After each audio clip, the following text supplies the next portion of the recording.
7 დღე ტელეფონის გარეშე. ეს დაუჯერებელია, მაგრამ მე ეს შევძელი. აი როგორ. პირველი დღე ტელეფონის გარეშე იყო ყველაზე მძიმე. შენ მაინც მითხარი, ვინ მომწერა, ვინ დამალაიქა, ვინ დამაფოლოვა. მეორე დღეს ცოტა დავწყნარდი. გავაკეთე ტელეფონი პურისგან. ალო, ჩემო ლაიქებო, გესმით ჩემი? არ მუშაობს. მესამე დღეს დავიწყე ოჯახის წევრების შემჩნევა. დედა? ხო, ჩაეცვი, ფეხბურთზე ხაგვიანდება. ჩემი და? ხო, დავიღალე შემაგივრად გაკვეთილების კეთებით. მეოთხე დღეს ქუჩაში ხალხი შევამჩნიე. შეიძლება თქვენი ძაღლი დავალაიქო. მე თქვენ გამოგიწერთ და კომენტარსაც დაგიწერთ.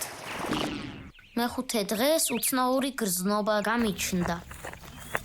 მას თურმე სიმშვიდე ჰქვია. მეექვსე დღეს სრულიად თავისუფალი გავხდი. მეშვიდე დღეს მივხვდი. ტელეფონი მტერი არ არის. ის ვერ მომერევა. რეალობა სერიალია. და შენ მასში მთავარი გმირი ხარ.